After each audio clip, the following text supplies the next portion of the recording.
엄마랑 아빠가 죽었어요. 오늘 하루만 재워주세요. 천둥치던 밤 산속 컨테이너 문을 두드린 건 온몸이 진흙투성이인 10살 소년이었습니다. 발 뒤꿈치는 다 까졌고 입술은 파랗게 질려 있었죠. 25년 강력계 형사였던 박현웅은 누명을 쓰고 쫓겨난 지 3년째였습니다.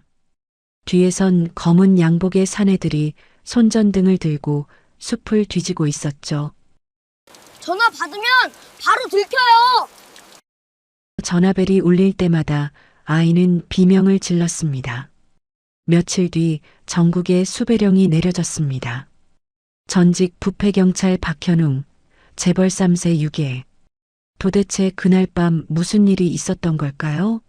그리고 두 사람 앞에 펼쳐질 충격적인 진실은 무엇일까요? 사연 시작 전 구독과 좋아요로 함께 해주세요. 하늘이 무너지는 줄 알았습니다. 빗줄기가 양철 지붕을 두들기는 소리는 마치 수백 개의 북이 한꺼번에 울리는 것 같았어요. 번개가 칠 때마다 산 전체가 하얗게 드러났다가 다시 칠흑 속으로 삼켜졌죠. 바람이 컨테이너를 흔들 때마다 철벽이 삐걱거리며 신음을 내뱉었습니다. 현웅은 낡은 라디오의 다이얼을 이리저리 돌려보았습니다. 지직거리는 잡음만 흘러나왔어요. 혀를 차며 라디오를 꺼버린 그는 소주병을 들어 잔에 따랐습니다. 투명한 술이 잔에 찰랑거릴 때 번개가 다시 한번 창문을 밝혔어요. 컨테이너 안은 오랜 세월의 흔적으로 가득했습니다. 구석에 쌓인 라면 박스, 빛바랜 달력, 녹이 쓴 선반 위의 통조림들, 침대라고 부르기 민망한 얇은 요 한 장이 바닥에 깔려 있었고 그 옆에는 호신용 야구 방망이가 주인을 기다리듯 세워져 있었어요. 현웅의 시선이 선반 위 액자에 멈췄습니다. 먼지가 쌓인 유리 너머로 27년 전의 아내가 웃고 있었죠. 햇살 아래서 바람에 머리카락을 날리며 그 웃음을 다시 볼 수 없게 된 지도 벌써 3년이 흘렀군요. 소주를 단숨에 들이켰습니다. 목구멍을 타고 내려가는 차가운 술이 가슴팍에서 뜨겁게 번졌어요. 그는 빈 잔을 내려놓으며 중얼거렸습니다. 오늘 같은 밤엔 당신 생각이 더 나는구려. 천둥이 산을 뒤흔들었습니다. 그 직후 현웅의 귀가 쫑긋 섰어요.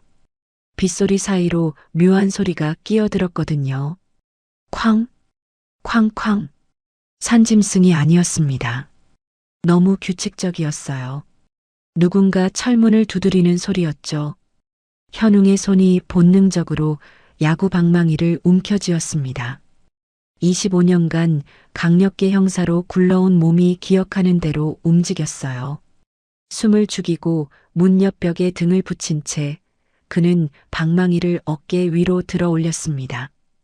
쾅쾅쾅. 노크가 더 다급해졌어요. 마치 무언가에 쫓기는 사람의 절박함이 느껴졌습니다. 현웅은 문고리에 손을 얹고 천천히 돌렸습니다.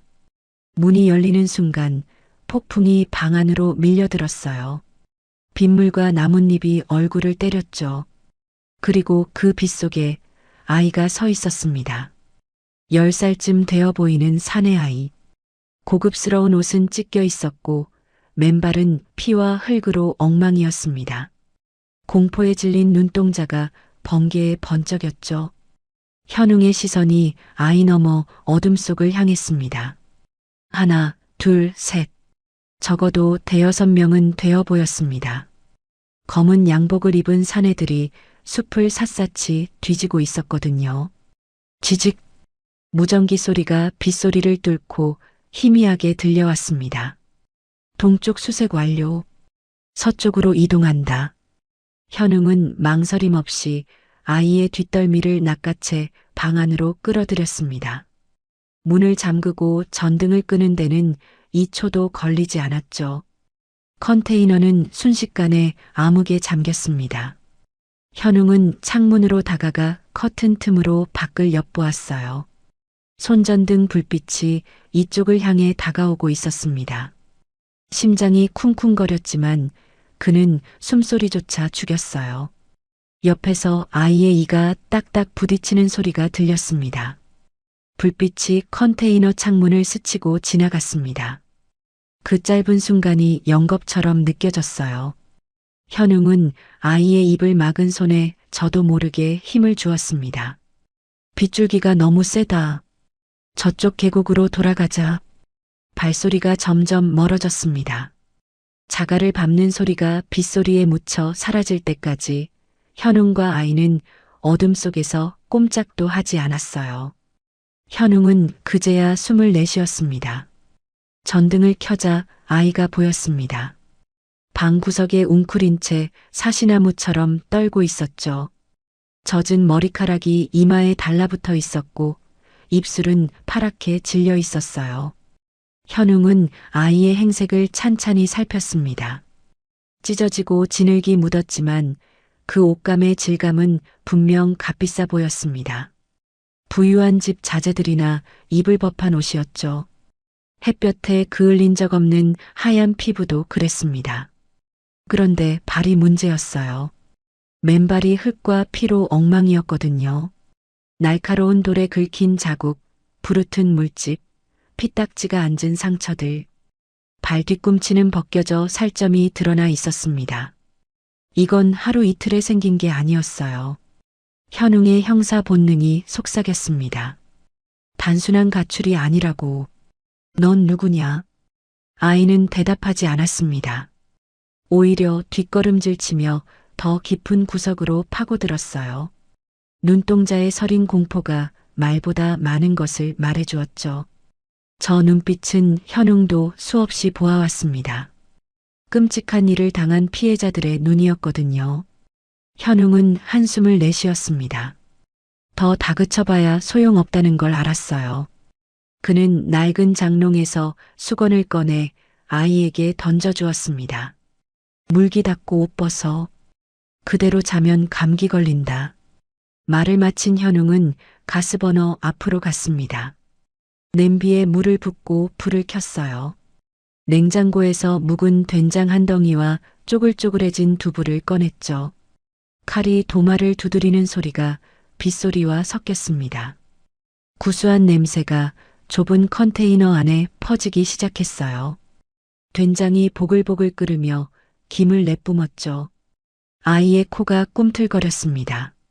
잔뜩 움츠렸던 어깨가 조금씩 내려갔어요. 현웅은 양은 밥상에 밥 한 공기와 뚝배기를 올려 아이 앞으로 밀었습니다. 먹어. 잘 먹고 잘 살아야 도망도 잘 치지. 아이가 숟가락을 들었어요. 처음엔 조심스럽게, 그러다 점점 빠르게. 국물을 들이키고 밥을 퍼넣고 두부를 씹어 삼켰습니다. 며칠을 굶은 사람처럼 숨도 쉬지 않고 먹어댔죠. 뜨거운 국물이 턱을 타고 흘러내렸지만 아이는 닦을 생각도 하지 않았습니다. 그때였어요. 아이의 숟가락이 멈췄습니다.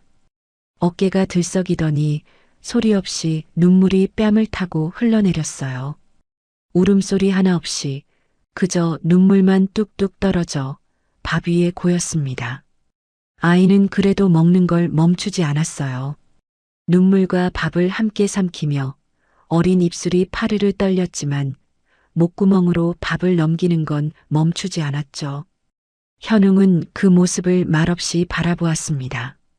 가슴 한구석이 뻐근해지는 걸 느꼈어요. 그는 구석에서 낡은 구급상자를 꺼내왔습니다.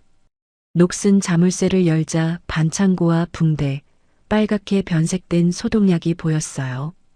아이의 발을 자신의 무릎 위에 올렸습니다. 굵고 거친 자신의 손마디와 작고 상처투성이인 아이의 발이 묘한 대조를 이루었죠. 소독약을 바르자 아이가 움찔했어요. 하지만 현웅의 손은 능숙했습니다. 25년간 현장에서 수없이 감아왔던 붕대질이었거든요. 솜에 소독약을 묻혀 상처를 닦고 거즈를 대고 붕대를 감았습니다. 꽈르릉. 갑작스러운 천둥 소리에 아이가 비명을 질렀습니다. 후다닥 장롱 구석으로 기어들어가 숨어버렸어요. 온몸을 웅크리고 귀를 틀어막은 채 덜덜 떨었죠. 마치 천둥 소리가 무언가 끔찍한 기억을 불러일으킨 것처럼. 현웅은 잠시 그 모습을 바라보다가 장롱 깊숙한 곳에 서랍을 열었습니다. 헝겊에 쌓인 물건을 꺼냈어요. 낡았지만 여전히 빛을 잃지 않은 경찰 배지였습니다. 파면당하던 날 반납하라는 걸 끝내 거부했던 물건이었죠. 그는 배지를 아이 눈앞에 내밀었어요. 내가 옛날에 나쁜 놈들 잡던 사람이다. 아이의 눈이 배지에 고정되었습니다. 떨리던 몸이 잠시 멈췄어요. 이게 여기 있는 한 놈들은 절대 못 들어와. 아이의 떨림이 조금씩 잦아들었습니다. 조심스럽게 손을 뻗어 배지를 만졌어요. 손가락 끝으로 새겨진 문양을 더듬었죠. 그 순간만큼은 뭔가 단단한 것을 붙잡은 표정이었습니다. 얼마 지나지 않아 아이는 현웅의 이불 위에서 쓰러지듯 잠이 들었어요. 긴장이 풀리자 기절한 것처럼 깊은 숨을 쉬었죠. 작은 가슴이 규칙적으로 오르내렸습니다. 현웅은 잠든 아이를 내려다보았어요. 창백한 얼굴, 지늘기 마른 머리카락, 붕대 감긴 발. 세상의 모든 시름에서 벗어난 듯 평화로운 잠이었습니다. 그는 다시 소주잔을 채웠어요. 잔을 기울이며 창밖을 바라보았습니다. 빗줄기가 조금 약해졌지만 천둥은 여전히 먼 곳에서 으르렁거렸죠. 세상과 담을 쌓고 아무 일도 일어나지 않는 이 산속에서 조용히 썩어가려 했건만 현웅의 눈이 잠든 아이에게로 돌아갔습니다. 저 아이를 쫓던 자들은 결코 포기하지 않을 터였어요. 그리고 이 밤은 시작에 불과할지도 몰랐습니다. 날이 밝았습니다. 비는 그쳤지만 하늘은 여전히 잿빛 구름에 뒤덮여 있었어요. 축축한 공기가 폐부 깊숙이 스며들었죠. 현웅은 산을 내려가는 유일한 도로 앞에 멈춰 섰습니다. 그리고 탄식을 내뱉었어요. 길이 없었습니다. 간밤의 폭우가 산비탈을 통째로 무너뜨린 거였어요. 흙더미와 바위, 쓰러진 나무들이 도로를 완전히 덮어버렸습니다. 흙탕물이 아직도 질퍽거리며 흘러내리고 있었죠. 포크레인이 와도 며칠은 걸릴 규모였습니다. 현웅은 무거운 발걸음으로 컨테이너로 돌아왔습니다. 아이는 여전히 구석에서 이불을 뒤집어 쓴 채 웅크리고 있었어요. 문이 열리는 소리에 움찔하며 고개를 들었죠. 그 눈에는 아직 불안이 가득했습니다. 밤새 제대로 잠을 자지 못한 게 분명했어요. 눈 밑에 그늘이 짙게 드리워져 있었거든요. 현웅은 배낭을 꺼내 짐을 챙기기 시작했습니다. 물병, 비상약, 마른 빵 몇 조각. 투박한 손놀림이었지만 빠르고 정확했어요. 길은 끊겼다. 하지만 샛길로 가면 파출소까지 갈 수 있어. 거기 데려다 줄게. 아이가 대답 없이 고개만 끄덕였어요. 입술이 바짝 말라 있었습니다. 바로 그때였습니다. 정적을 깨고 요란한 벨소리가 컨테이너 안에 울려 퍼졌어요. 현웅의 낡은 폴더폰이었죠. 오래된 기종이라 벨소리가 유난히 컸습니다. 화면에는 발신자 표시 제한이라는 글자가 떠 있었어요. 현웅이 무심코 손을 뻗었습니다. 누구야? 통화 버튼을 누르려는 순간이었어요. 안 돼요. 비명 같은 외침과 함께 작은 몸이 달려들었습니다. 원석이 현웅의 손목을 양손으로 붙잡고 전화기를 낚아챘어요. 아이의 손이 사시나무 떨듯 떨리고 있었죠. 손가락 마디마디가 하얗게 질려 있었습니다. 현웅은 멈칫했습니다. 어젯밤부터 한마디도 하지 않던 아이가 처음으로 입을 연 거였거든요. 받으면 바로 들켜요. 원석의 목소리가 떨렸습니다. 하지만 눈빛만은 절박하게 빛나고 있었어요. 그 눈동자 속에 공포와 간절함이 뒤섞여 있었죠. 무슨 소리냐? 뭐가 들켜? 원석이 자신의 손목을 들어 보였습니다. 거기에는 작은 스마트워치가 채워져 있었어요. 고급스러운 디자인이었지만 지금 그 아이에게는 족쇄나 다름없어 보였죠. 할아버지, 뉴스에서 범죄자들이 차는 전자발찌 알죠? 현웅의 눈이 좁아졌습니다. 이게 그거랑 똑같은 거예요. 작은아빠가 채워줬어요. 선물이라면서요. 원석의 입술이 파르르 떨렸어요. 선물이라는 단어를 내뱉을 때 아이의 얼굴이 일그러졌습니다. 이게 켜져 있으면 우리가 어디 숨어 있는지 저 사람들이 다 알아요. 전화 받으면 바로 위치가 찍혀요. 신호만 잡히면 끝이에요. 전자발찌. 그 단어에 현웅은 단번에 상황을 이해했습니다. 강력계 형사로 25년을 굴러온 그였거든요. 위치 추적 기술이 얼마나 발전했는지 누구보다 잘 알았죠. 요즘 세상에는 손바닥만 한 기계 하나로 지구 반대편에 있는 사람도 찾아낼 수 있었습니다. 뭐, 위치를 추적해? 전화벨이 끊겼습니다. 하지만 3초도 지나지 않아 다시 울리기 시작했어요. 끈질긴 신호였죠. 놈들이 포기하지 않고 있다는 증거였습니다. 벨소리가 울릴 때마다 원석의 어깨가 움찔움찔 떨렸어요. 현웅은 주저없이 폴더폰 뒷면을 열었습니다. 배터리를 뽑아버렸어요. 그제야 벨소리가 멈췄죠.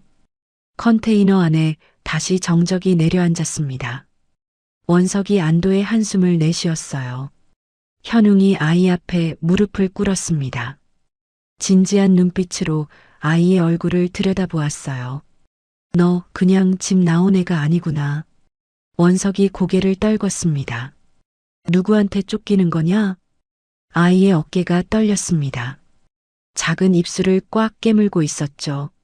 눈시울이 붉어지더니 금방이라도 눈물이 쏟아질 것 같았어요. 한참을 망설이던 원석이 천천히 입을 열었습니다. 우리 엄마 아빠요. 교통사고로 돌아가셨다고 했는데 사고가 아니에요. 현웅의 눈빛이 날카로워졌습니다. 작은아빠가 한 거예요. 제가 봤어요. 컴퓨터에서요. 원석의 목소리가 점점 작아졌어요. 하지만 그 안에 담긴 분노와 슬픔은 오히려 커지는 것 같았습니다. 아이의 주먹이 꽉 쥐어졌죠. 작은아빠가 사람을 시켜서 우리 차 브레이크를 고장 낸 거예요. 비 오는 날 일부러요. 10살짜리 아이가 감당하기엔 너무 무거운 진실이었습니다. 부모를 잃은 것도 모자라 그게 친척의 손에 의한 것이라니. 현웅의 주먹이 저도 모르게 움켜쥐어졌어요. 손등의 핏줄이 불끈 솟았습니다. 원석이 품속 깊은 곳을 더듬었어요. 비닐에 꼼꼼하게 쌓인 작은 물건을 꺼냈습니다. USB였죠. 손톱만 한 크기였지만 아이는 그것을 보물처럼 소중히 쥐고 있었어요.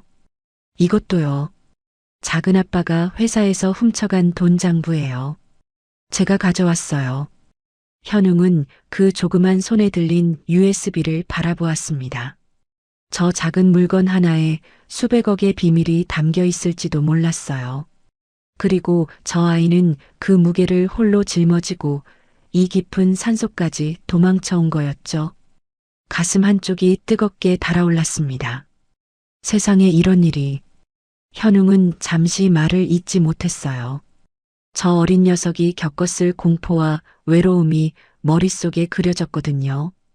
부모를 잃고 살인자의 집에서 살아야 했던 나날들. 그 속에서 증거를 찾아내고 홀로 도망쳐 나온 용기.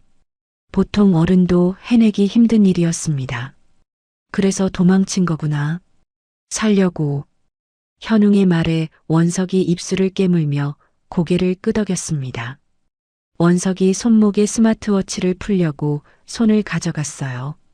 현웅이 그 손을 막았습니다. 잠깐. 아이가 의아한 눈으로 올려다보았죠. 이게 전자발찌 같은 거라면 이걸 역으로 이용할 수도 있겠는데? 현웅의 눈에 번쩍이는 빛이 스쳤습니다. 오랫동안 잠들어 있던 형사의 감이 깨어나는 순간이었어요. 입꼬리가 살짝 올라갔죠. 그는 서랍에서 방수 비닐팩을 꺼냈습니다. 스마트워치를 켜둔 상태로 비닐 안에 넣고 입으로 바람을 후 불어 풍선처럼 만들었어요. 물에 둥둥 잘 뜨게 하기 위해서였죠. 공기가 안 빠지게 꽁꽁 묶고 물이 새지 않도록 두 겹으로 감쌌습니다. 이걸 계곡물에 띄워보내자. 원석이 고개를 갸웃거렸습니다. 그럼 놈들은 우리가 물 따라 내려갔다고 생각할 거다. 그쪽으로 몰려가겠지. 원석의 눈이 커졌어요. 입가에 작은 미소가 번졌습니다. 어젯밤 이후 처음 보는 표정이었죠. 할아버지, 머리 좋으시네요. 형사 생활 25년 했다. 이 정도는 기본이야. 두 사람은 컨테이너 뒤편 계곡으로 향했습니다. 간밤의 비로 물이 불어 있었어요. 흙탕물이 세차게 흘러가고 있었죠. 물소리가 요란했습니다. 현웅은 주변에서 나뭇가지와 스티로폼 부스러기를 주워 모았습니다. 급조한 작은 뗏목이었어요. 그 위에 비닐팩을 단단히 묶었죠. 원석도 옆에서 나뭇가지를 건네며 도왔습니다. 가라. 뗏목이 물살을 탔습니다. 처음엔 빙글빙글 돌더니 이내 속도를 붙여 아래쪽으로 빠르게 흘러갔어요. 바위에 부딪혀 튕기고 물보라를 일으키며 사라졌죠. 순식간에 구비를 돌아 시야에서 벗어났습니다. 자, 이제 놈들 시선은 저 밑으로 쏠릴 거다. 현웅이 산등성이를 가리켰어요. 우린 반대편으로 간다. 그는 낡은 배낭에 물과 비상식량, 구급약을 챙겨 아이 등에 메어주었습니다. 배낭끈을 아이 체격에 맞게 조여주었죠. 그리고 구석에 세워둔 등산 지팡이 하나를 아이 손에 쥐어줬어요. 힘들어도 소리내면 안 된다. 알겠지? 원석이 굳은 표정으로 고개를 끄덕였습니다. 어린 눈동자에 결연함이 서려 있었어요. 두 사람은 약초꾼들이나 다니는 험한 샛길로 접어들었습니다. 현웅이 앞장서서 풀을 헤쳤어요. 이슬에 젖은 풀잎이 바지를 적셨고 발밑에서는 낙엽이 바스락거렸죠. 가파른 비탈을 오를 때마다 현웅의 무릎이 욱신거렸지만 내색하지 않았습니다. 숲속에서 부스럭 소리가 날 때마다 둘은 멈춰 섰습니다. 숨을 죽이고 귀를 기울였어요. 새소리인 걸 확인하고서야 다시 발을 뗐죠. 원석은 현웅의 뒤를 바짝 따라붙어 걸었습니다. 작은 손이 현웅의 옷자락 끝을 슬쩍 잡고 있었어요. 얼마나 걸었을까요? 멀리 산 아래쪽에서 사이렌 소리가 희미하게 들려왔습니다. 현웅의 입가에 미소가 번졌어요. 미끼 작전이 성공한 거였죠. 원석이 올려다보았습니다. 현웅이 고개를 끄덕였어요. 잘하고 있다. 조금만 더 가면 된다. 두 사람은 서로를 의지하며 험준한 산길을 올랐습니다. 65의 노인과 10살의 아이. 전직 형사와 쫓기는 어린 증인. 어울리지 않는 조합이었지만 이 순간만큼은 같은 편이었어요. 산등성이 너머에서 어떤 위험이 기다리고 있을지 두 사람은 아직 알지 못했습니다. 산 입구는 이미 막혀 있었습니다. 검은 옷을 입은 사내들이 곳곳에 배치되어 있었어요. 사설 탐정들과 용역들이었죠.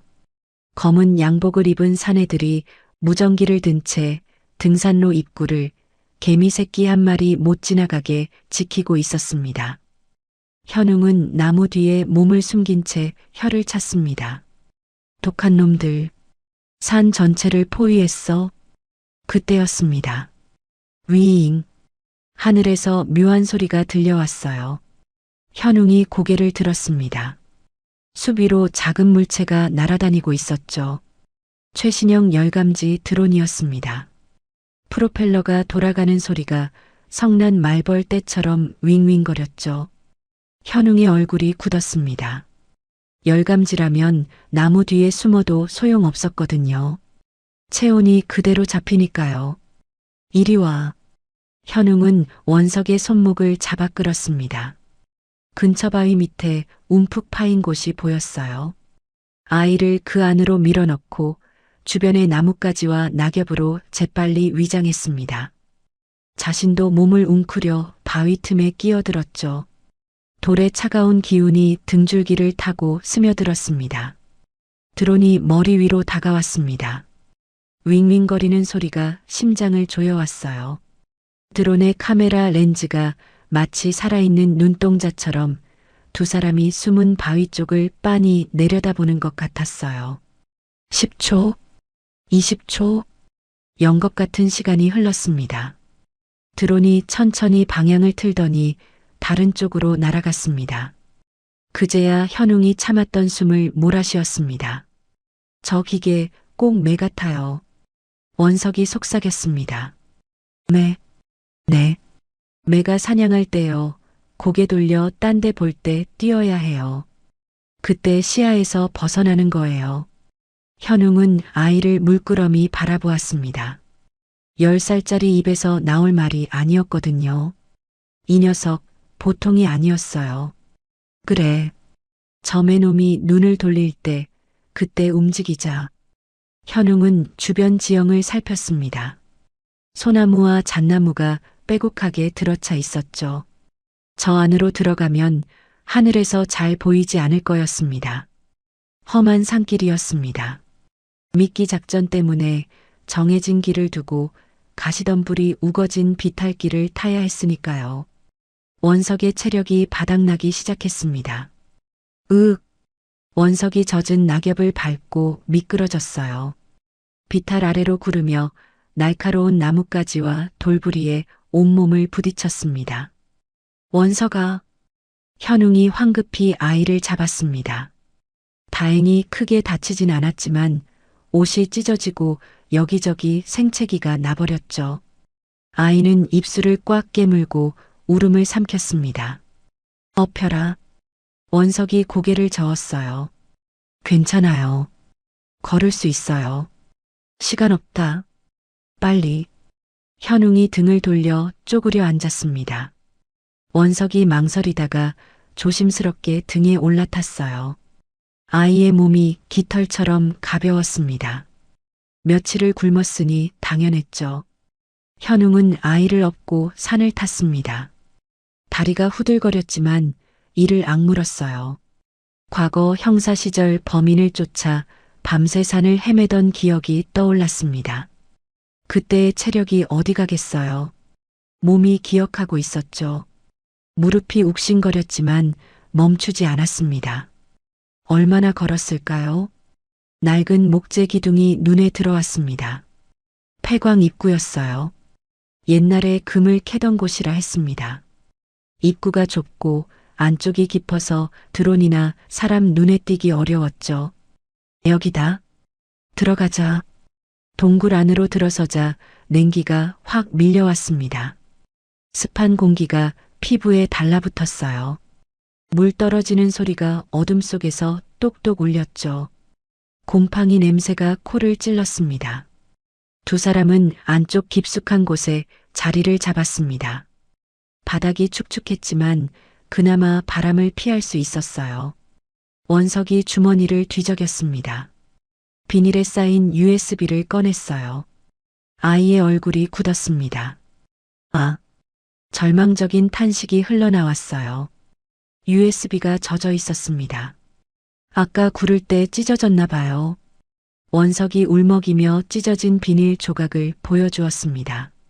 날카로운 나뭇가지에 긁힌 비닐 틈으로 빗물과 진흙이 스며들어 있었습니다. 아이가 떨리는 손으로 배낭에서 태블릿을 꺼내 USB를 꽂았습니다. 화면은 까맣게 죽어 있었죠. 아무런 반응도 없었습니다. 물이 들어가서 먹통이에요. 원석의 목소리가 떨렸습니다. 여기에 중요한 파일이 있는데 이게 없으면 우린 끝이에요. 아이의 눈에 눈물이 그렁그렁 맺혔어요. 부모님의 원수를 갚을 유일한 증거였거든요. 그게 손안에서 망가져가고 있었습니다. 이리 내봐라. 현웅이 침착하게 말했어요. 말려야 해. 습기 때문일 거야. 완전히 마르면 될지도 몰라. 현웅은 동굴 입구 쪽을 바라보았습니다. 불을 피우면 연기가 나고 연기가 나면 들킬 터였어요. 그건 안 됐죠. 그는 잠시 생각하더니 자신의 웃옷을 벗었습니다. 젖은 USB를 옷자락으로 조심스럽게 닦았어요. 그리고 그것을 자신의 맨가슴에 가져다 댔습니다. 차가운 금속이 맨살에 닿자 현웅의 몸이 움찔했습니다. 얼음장 같은 냉기가 심장을 찔렀지만 그는 오히려 옷깃을 단단히 여며 USB를 품었습니다. 내 체온이 제일 따뜻해. 이렇게 품고 있으면 마를 거다. 원석이 눈을 크게 떴습니다. 차가운 금속을 맨살에 품고 있으면 얼마나 시릴지 알았거든요. 할아버지, 됐다. 가만히 있어. 어두운 동굴 안에서 두 사람은 나란히 앉았습니다. 현웅이 아이의 어깨를 끌어당겨 품에 안았어요. 서로의 체온을 나누며 추위를 버텼죠. 원석의 귀에 현웅의 심장 소리가 들려왔습니다. 쿵, 쿵, 쿵. 규칙적이고 힘찬 박동 소리. 그 소리가 마치 괜찮다, 다 괜찮다라고 말해주는 것 같았습니다. 할아버지의 뜨거운 체온이 차가운 USB와 원석의 얼어붙은 마음을 동시에 녹이고 있었죠. 이것 때문에 부모님이 돌아가신 거냐? 그날 비가 왔어요.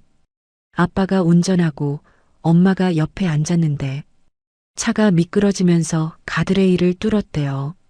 저는 학교에 있었어요. 아이의 목소리가 점점 작아졌습니다. 나중에 컴퓨터에서 찾았어요. 작은 아빠가 누군가한테 보낸 메시지요. 브레이크 오일 빼라고. 현웅의 주먹이 꽉 쥐어졌습니다. 제 형을 죽이다니. 조카의 부모를 죽이다니. 짐승만도 못한 놈이었어요. 그는 아이의 머리를 투박하게 쓰다듬어 주었습니다. 거친 손바닥이 부드럽게 아이의 머리카락을 넘겼어요. 그럼 이건 단순한 증거가 아니구나.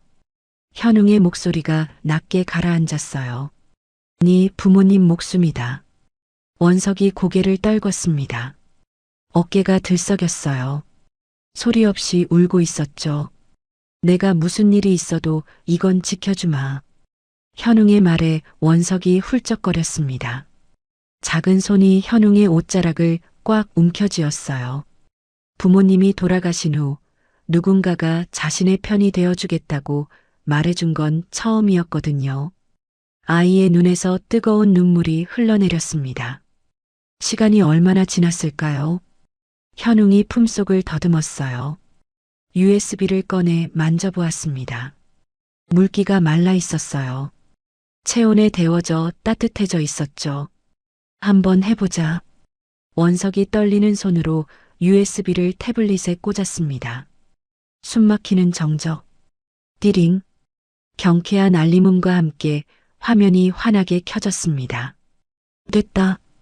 원석이 환하게 웃었어요. 어둠 속에서도 그 미소가 빛났습니다. 현웅도 안도의 한숨을 내쉬었죠. 그 순간이었습니다. 바스락. 동굴 밖에서 발소리가 들려왔습니다. 수색조가 폐광 근처까지 좁혀온 것이었죠. 현웅이 원석에게 검지를 입술에 갖다 댔어요. 쉿. 아이가 고개를 끄덕였습니다. 두 사람은 숨을 멈췄어요. 현웅은 바닥을 더듬어 주먹만 한 돌멩이를 집었어요. 동굴 안쪽 깊은 곳에 구멍이 보였습니다. 그는 돌멩이를 그쪽으로 힘껏 던졌어요. 퍼덕. 쿵. 돌이 구멍 안에서 튕기며 소리를 냈습니다. 마치 누군가 안쪽으로 도망치는 것처럼 들렸죠. 저쪽이다. 밖에서 외침이 들렸어요. 발소리가 동굴 안쪽으로 몰려갔습니다. 현웅이 원석의 손을 잡았습니다. 두 사람은 놈들이 안쪽으로 몰려간 틈을 타 입구 쪽으로 그림자처럼 빠져나갔어요. 뛰어. 두 사람은 동굴을 빠져나와 숲속으로 사라졌습니다. 뒤에서 고함 소리가 들렸지만 돌아보지 않았어요. 간신히 포위망을 뚫은 두 사람이 산 아래 마을 어귀에 도착했을 때 해가 뉘엿뉘엿 지고 있었습니다. 하지만 이들을 기다리는 것은 평화로운 저녁 노을만이 아니었어요. 땀이 등줄기를 타고 흘러내렸습니다. 숨이 턱까지 찬 두 사람이 산기슭에 도착했어요. 멀리 마을 입구가 보였죠. 닭 우는 소리가 어디선가 들려왔어요. 하지만 안도하기엔 일렀습니다. 마을로 들어가는 다리 앞에 사람들이 서 있었습니다. 검은 양복을 입은 사내들이었죠. 바리케이드를 치고 지나가는 차들을 하나하나 검문하고 있었어요. 다리 옆에는 커다란 현수막이 걸려 있었습니다. 실종 아동 찾기. 도와주세요. 현웅의 눈이 가늘어졌어요. 그는 나무 뒤에 몸을 숨긴 채 사내들을 관찰했습니다. 검문하는 손놀림, 눈빛, 자세. 저 녀석들은 경찰이 아니었습니다. 훈련받은 용역이거나 사설 탐정들이었어요. 저 녀석들 눈빛을 봐라. 현웅이 낮게 중얼거렸어요. 애 찾는 눈이 아니라 사냥감 찾는 눈이다. 원석이 현웅의 옷자락을 움켜쥐었습니다. 손가락에 힘이 잔뜩 들어가 있었어요. 아이의 얼굴이 다시 창백해졌죠. 현웅은 잠시 생각에 잠겼습니다. 이대로 걸어서 지나가면 100% 걸렸어요. 원석의 얼굴이 너무 하했거든요. 도시에서 자란 아이 특유의 귀티가 났습니다. 그의 시선이 주변을 훑었습니다. 근처에 밭이 있었어요. 낡은 옷을 걸친 허수아비가 바람에 흔들리고 있었습니다. 현웅이 농막 쪽으로 걸음을 옮겼어요. 원석이 뒤를 따랐죠. 농막 안은 어수선했습니다. 호미, 삽, 고무대야가 여기저기 널려 있었어요. 먼지가 쌓인 선반 위에는 농약병이 나란히 놓여 있었죠. 현웅은 구석을 뒤지기 시작했습니다. 먼지가 풀풀 날렸어요. 됐다. 그가 꺼내든 것은 챙이 넓은 꽃무늬 모자였습니다. 할머니들이 밭일할 때 쓰는 거였어요. 분홍색 꽃이 잔뜩 그려져 있었죠. 그 옆에서 촌스러운 몸빼 바지와 낡은 스카프도 찾아냈습니다. 빛바랜 연두색이었어요. 입어라. 원석이 눈을 크게 떴어요. 이거요? 왜? 싫어. 이건 여자 옷이잖아요. 아이의 얼굴이 새빨개졌습니다. 10살 남자아이의 자존심이 발동한 거였죠. 입술을 삐죽거리며 고개를 저었어요. 현웅이 무표정하게 말했어요. 살고 싶으면 입어. 단호한 목소리였습니다. 원석은 입술을 깨물며 투덜거렸지만 결국 옷을 받아들었어요. 몸빼 바지를 자기 바지 위에 덧입고 스카프를 머리에 둘렀습니다. 꽃무늬 모자를 깊이 눌렀었죠. 스카프로 얼굴 아래쪽을 반쯤 가렸습니다. 현웅이 한 발 물러서서 아이를 바라보았습니다. 영락없는 시골 꼬마 여자아이였어요. 얼굴 아래쪽은 스카프에 가려져 보이지 않았고 고급스러운 옷은 몸빼 바지에 완전히 묻혔죠. 됐다. 현웅은 바틀을 집어 자신의 바지에 문질렀습니다. 무릎, 허벅지, 엉덩이까지 흙투성이로 만들었어요. 손등에도 흙을 묻히고 머리카락을 헝클어뜨렸죠. 그리고 다리를 절뚝거리는 신용을 해보았습니다. 아이고 아이고. 신음소리까지 흘려보냈어요. 연기라기보다는 진짜 아픈 노인 같았습니다. 오랜 세월 범인들의 행동을 관찰해온 덕분이었죠. 허리도 구부정하게 굽혔어요. 할아버지, 진짜 같아요. 원석이 감탄했습니다. 25년이 헛것이냐. 자, 간다. 두 사람은 논두길을 따라 검문소 쪽으로 걸었습니다. 현웅은 원석의 손을 꽉 잡고 다리를 심하게 절었어요. 원석은 고개를 푹 숙이고 할아버지 뒤를 따라갔죠. 걸음걸이도 여자아이처럼 조심스럽게 걸었습니다. 심장이 귀에서 쿵쿵 울렸어요. 검문소가 가까워질수록 긴장이 높아졌습니다. 사내들의 얼굴이 점점 또렷해졌어요. 무전기를 들고 있는 놈, 담배를 피우는 놈, 지나가는 차를 검문하는 놈. 모두 4명이었습니다. 덩치 큰 사내가 그들을 발견하고 손을 들었어요. 험악한 표정이었습니다. 눈 아래 흉터가 번들거렸죠. 어이, 영감님. 잠깐 서봐요. 현웅은 못 들은 척했어요. 계속 다리를 질질 끌며 걸었습니다. 현웅이 슬쩍 원석의 옆구리를 꼬집었어요. 아!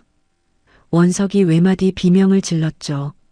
그 타이밍을 놓치지 않고 현웅이 소리쳤습니다. 아이고, 아이고.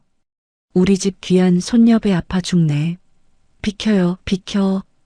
쩌렁쩌렁한 목소리가 울려 퍼졌습니다. 진짜 급한 시골 노인처럼 보였죠. 사내가 앞을 막아섰어요. 눈이 날카롭게 빛났습니다. 잠깐만요. 모자 좀 벗겨봅시다. 사내의 손이 원석의 모자를 향해 뻗었습니다. 투박한 손가락이 모자챙을 잡으려 했어요. 현웅의 심장이 쿵 내려앉았습니다. 절체절명의 순간이었죠. 바로 그때였습니다. 원석의 손이 주머니 속에서 무언가를 꽉 눌렀어요. 삐익! 귀를 찢는 듯한 소리가 터져나왔습니다. 검문소에 있던 사내들 4명의 휴대폰이 동시에 미친 듯이 울리기 시작했어요. 경찰 사이렌 소리, 여자 비명 소리, 유리 깨지는 소리가 뒤섞인 굉음이었습니다. 마치 공포 영화의 한 장면 같았죠. 으악! 이게 뭐야? 사내들이 화들짝 놀라 각자의 주머니를 뒤졌어요. 휴대폰을 꺼냈지만 소리가 꺼지지 않았습니다. 이거 왜 안 꺼져? 전원 버튼 눌러도 안 돼. 사내들이 허둥지둥했어요. 검문소는 순식간에 난장판이 되었죠. 지나가던 마을 사람들도 무슨 일인가 싶어 멀찍이서 구경했습니다. 현웅은 이 틈을 놓치지 않았어요. 에이구 시끄러워. 사람 죽어가는데 전화질이야. 고래고래 소리를 지르며 호통을 쳤습니다. 진짜 화난 시골 노인처럼. 정신이 쏙 빠진 사내들은 두 사람을 신경 쓸 겨를이 없었어요. 손을 휘휘 저으며 소리쳤죠. 아, 가요. 빨리 가요. 현웅은 원석의 손을 꽉 쥐고 검문소를 빠르게 통과했어요. 뒤도 돌아보지 않았습니다. 다리를 건너 100m쯤 갔을 때 털털거리는 소리가 들려왔어요. 낡은 경운기 한 대가 천천히 다가오고 있었습니다. 빨간색 페인트가 벗겨진 오래된 기종이었죠. 현웅이 손을 번쩍 들었어요. 아저씨, 읍내까지만 좀 태워주이소. 경운기가 멈췄습니다. 얼굴이 검게 그을린 농부가 고개를 끄덕였어요. 다시오. 현웅이 원석을 번쩍 들어 짐칸에 태웠습니다. 볏짚이 깔린 짐칸에서 풀냄새가 났어요. 자신도 올라타며 농부에게 허리를 굽혔죠. 고맙습니다. 고마워요. 은혜는 잊지 않겠습니다. 경운기가 덜컹거리며 출발했어요. 뒤쪽 검문소에서는 아직도 사내들이 휴대폰을 땅에 던지고 발로 밟으며 소동을 피우고 있었습니다. 그 우스꽝스러운 모습이 점점 작아졌죠. 안전한 거리에 이르자 현웅이 껄껄 웃음을 터뜨렸어요. 그놈들 꼴 좀 봐라. 혼이 쏙 빠졌구만. 원석도 긴장이 풀렸는지 꽃무늬 모자를 벗어 던졌습니다. 땀에 젖은 머리카락이 바람에 날렸어요. 아이의 얼굴에 장난기 어린 미소가 번졌죠. 제가 해킹해서 벨소리를 다 바꿔버렸어요. 끄려고 해도 안 꺼지게요. 30분은 저럴 거예요.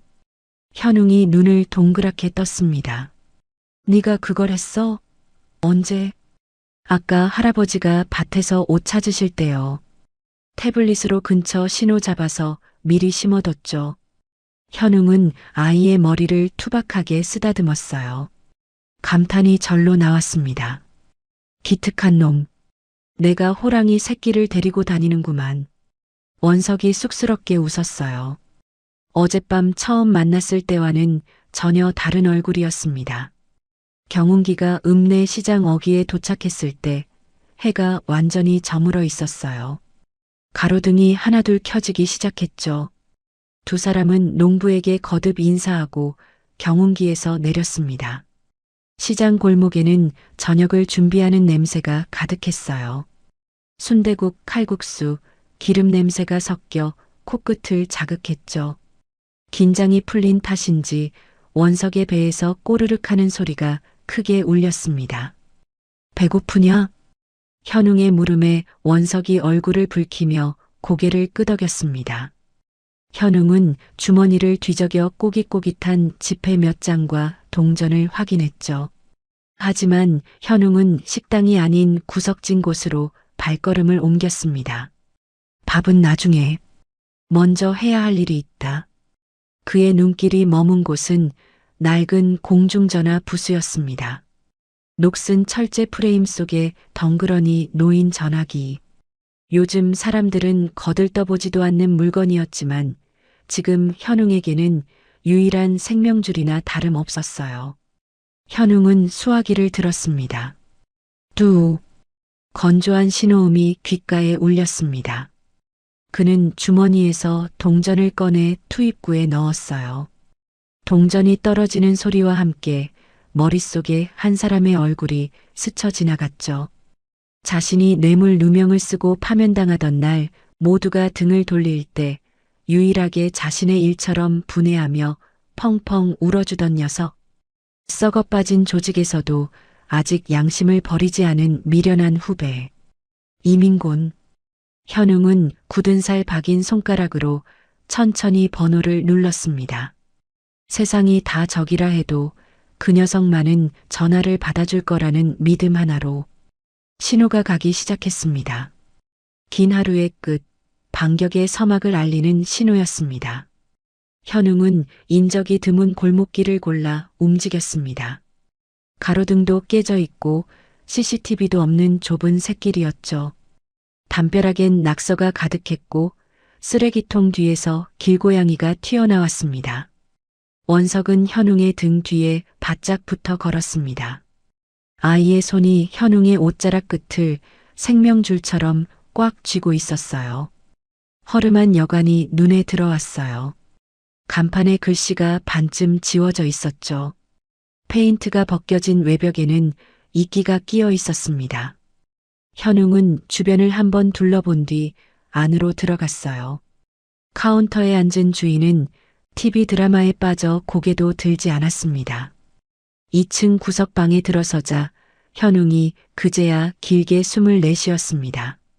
곰팡이 냄새가 은은하게 났지만 비바람과 추격자를 피하기엔 충분했습니다. 원석이 낡은 침대에 털썩 주저앉았습니다. 다리가 후들거렸거든요. 산을 넘고 검문소를 뚫고 여기까지 온 것만으로도 기적이었어요. 아이의 눈꺼풀이 무겁게 내려앉았습니다. 그때였습니다. 또 문 밖에서 독특한 리듬의 노크 소리가 들려왔어요. 현웅의 눈이 번쩍 빛났습니다. 약속된 신호였죠. 20년 전 함께 잠복 근무를 설 때 정한 암호였어요. 현웅이 문을 열자 모자를 깊게 눌러 쓴 사내가 서 있었습니다. 민곤이었습니다. 현웅이 현역 시절 유일하게 믿었던 후배 형사. 현웅이 누명을 쓰고 불명예 퇴직할 때도 끝까지 그를 변호했던 단 한 사람이었습니다. 형님 무사하셨군요. 민곤의 목소리에 안도감이 묻어났어요. 그의 손에는 비닐봉지가 들려 있었습니다. 배고프실 것 같아서요. 급하게 오느라 이것밖에 못 챙겼습니다. 봉지 안에서 김이 모락모락 나는 국밥 용기가 나왔습니다. 그리고 은박지에 쌓인 김밥 2줄. 고소한 참기름 냄새와 깨냄새가 퀴퀴한 방 안을 가득 채웠습니다. 그는 김밥 하나를 집어 입안 가득 오물거리는 원석이 앞에 놔주고는 점퍼 주머니에서 주섬주섬 무언가를 더 꺼냈습니다. 누렇게 구워진 빵빵한 단팥빵 2개였습니다. 이건 형님 겁니다. 민곤이 쑥스러운 듯 빵을 내밀었습니다. 옛날에 잠복 근무할 때마다 당 떨어진다고 노래를 부르셨잖아요. 편의점 3군데나 돌아서 형님 좋아하시던 빵 겨우 샀습니다. 현웅이 피식 웃음을 터뜨렸습니다. 이 녀석 쓸데없는 기억력만 좋아서는 20년 전이나 지금이나 투박하게 챙겨주는 후배의 마음은 변한 게 없었습니다. 현웅이 빵을 한 입 베어 물자 달달한 팥향금이 입안 가득 퍼졌어요. 긴장으로 굳어있던 어깨가 그제야 조금 풀리는 듯 했습니다. 민곤이 현웅 옆에 앉으며 낮은 목소리로 말했습니다. 형님, 그나저나 배경그룹이 난리가 났습니다. 법무팀이 경찰서를 뒤집어 놓고 있어요.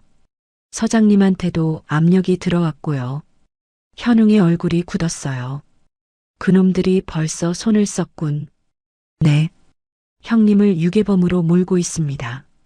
전국에 수배령이 내려졌어요. 지금 형님 얼굴 모르는 사람이 없습니다. 식사를 마친 원석이 배낭에서 USB를 꺼냈습니다.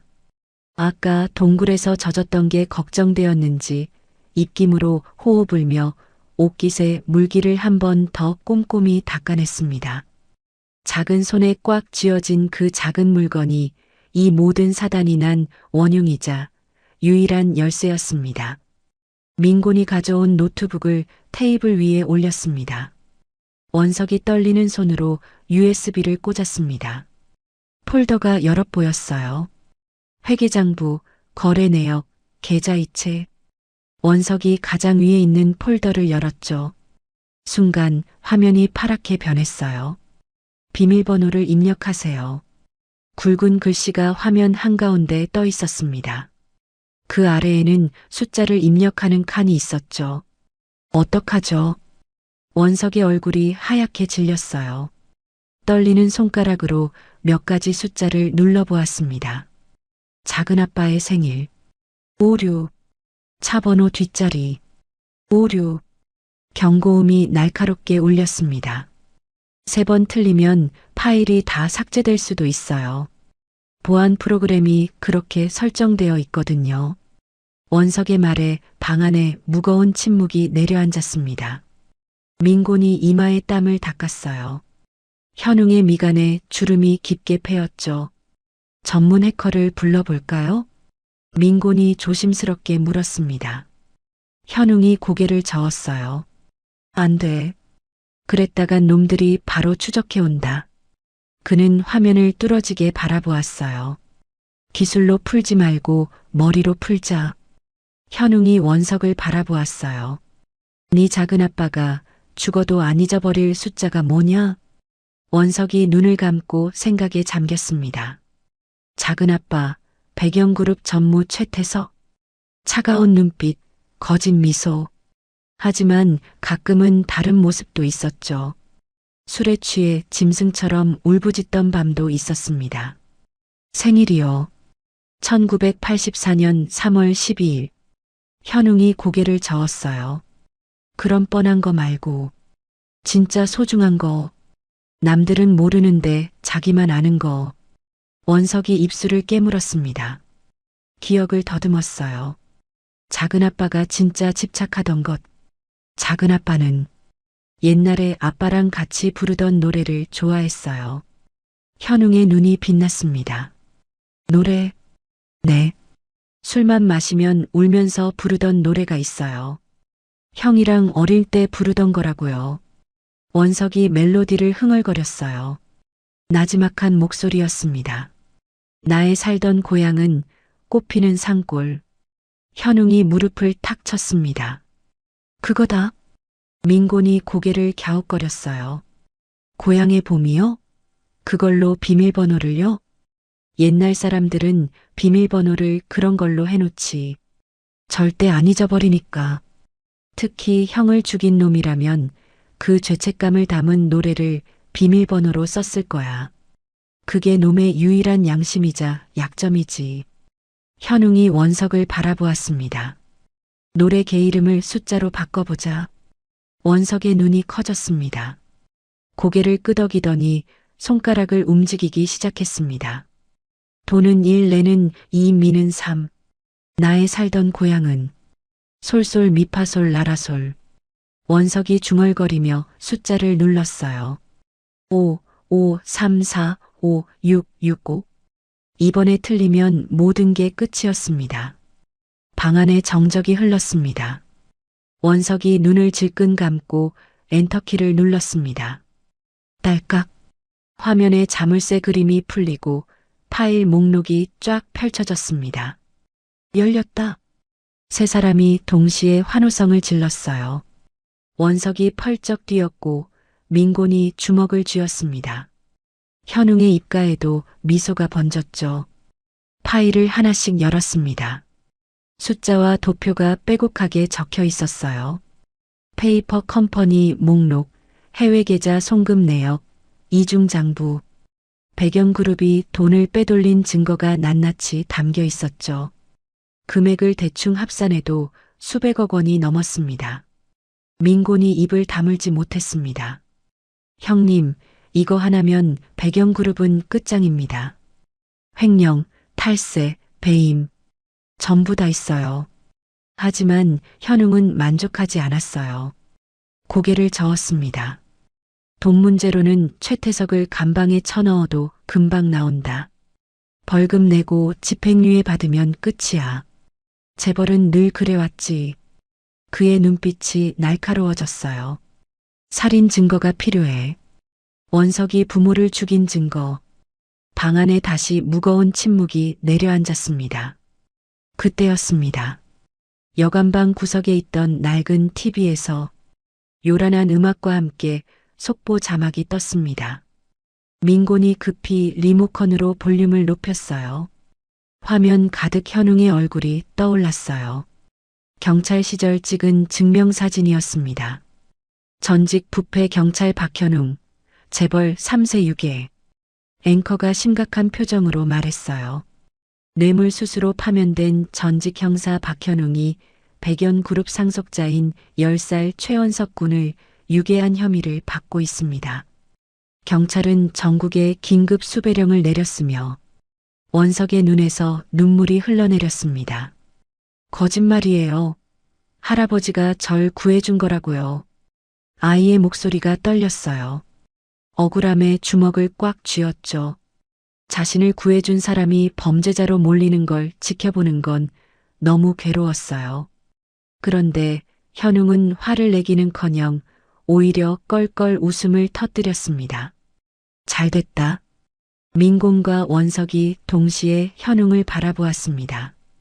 충격에 빠진 얼굴들이었죠. 형님, 그게 무슨 말씀이십니까? 전 국민이 형님을 욕하고 있다고요.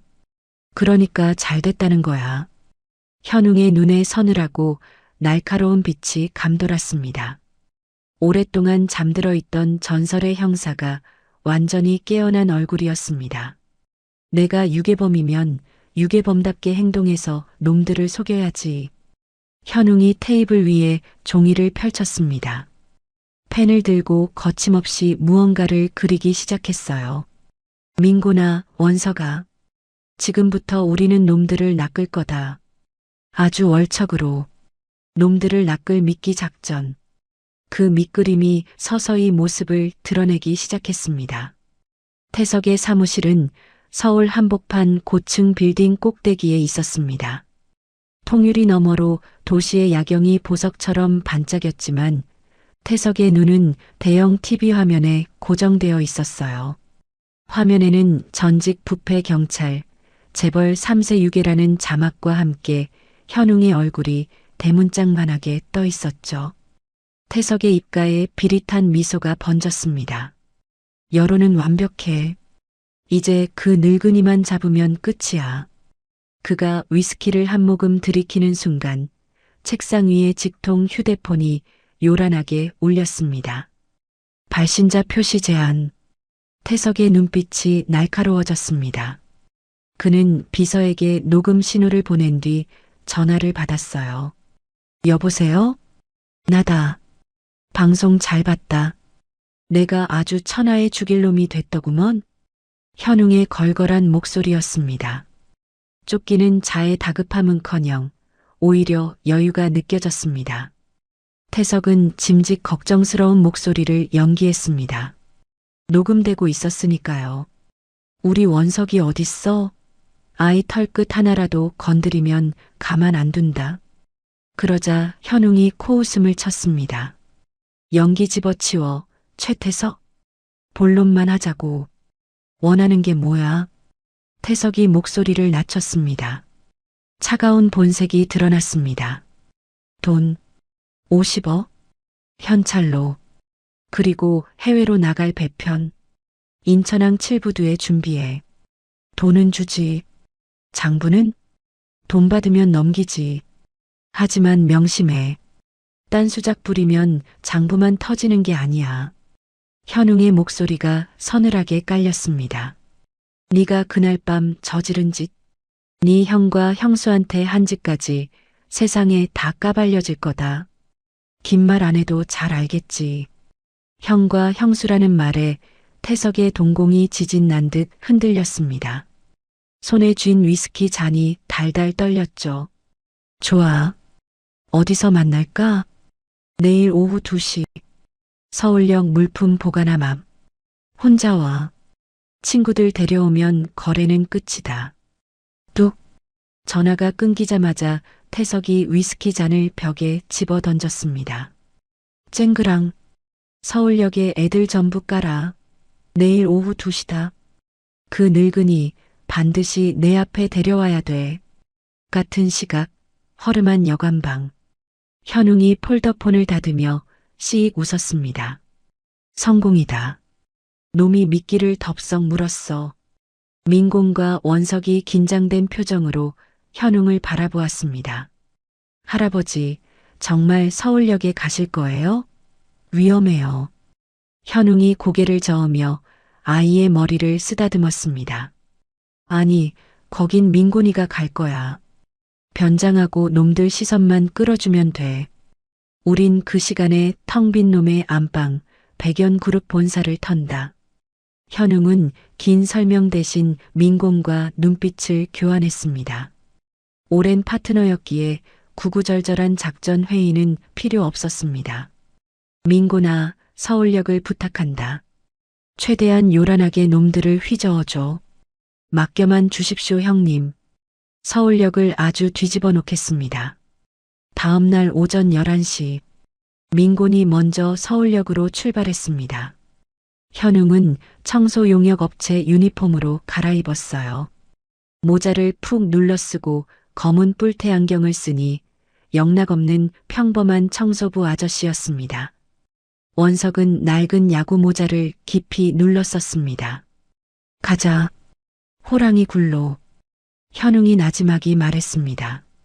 현웅과 원석은 청소용역 업체 트럭 뒤에 몰래 탑승했어요. 짐칸은 어둡고 좁았습니다. 청소도구 냄새가 코를 찔렀죠. 대걸레와 빗자루 사이에 몸을 웅크렸습니다. 트럭이 덜컹거리며 출발했어요. 어둠 속에서 원석의 작은 손이 현웅의 손을 찾았어요. 떨리는 손이었습니다. 현웅이 그 손을 꽉 잡아주었죠. 거칠고 투박한 손이었지만 아이에게는 세상에서 가장 든든한 손이었습니다. 트럭이 서울 시내로 들어갔어요. 창밖으로 백연그룹 본사 빌딩이 점점 가까워지고 있었습니다.